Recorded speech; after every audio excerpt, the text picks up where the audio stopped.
You've probably written code like this to check if a number is odd.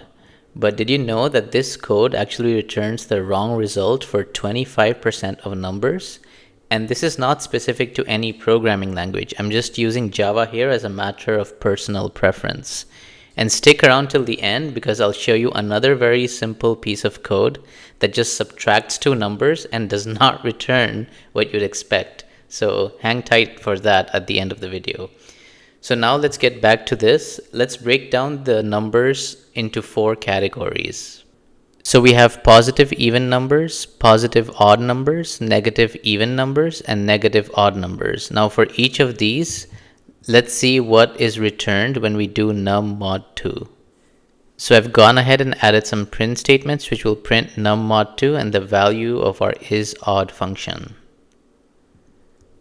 So you can see here for positive even numbers, num mod 2 is 0 and isOdd is false. This is the correct answer because it's even. For positive odd numbers, the num mod 2 is 1 and isOdd returns true. Again, this is the correct answer because it's odd. For negative even numbers, num mod 2 is 0 and therefore isOdd returns the correct answer, which is false because it's even. But for the case of negative odd numbers, num mod 2 is actually negative 1, right? So therefore our isOdd function, which checks equals to 1, is actually returning false when in fact this should be true.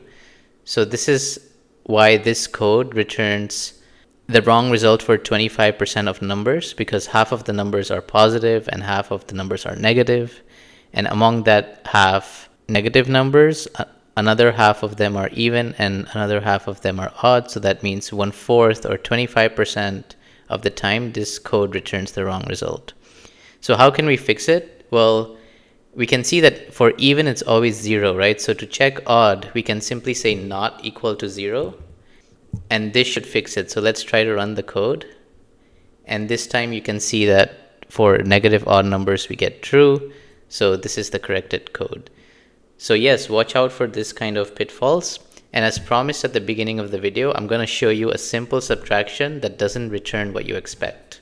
So here you can see I have 2.0 minus 1.1 and you'd expect that this returns 0.9.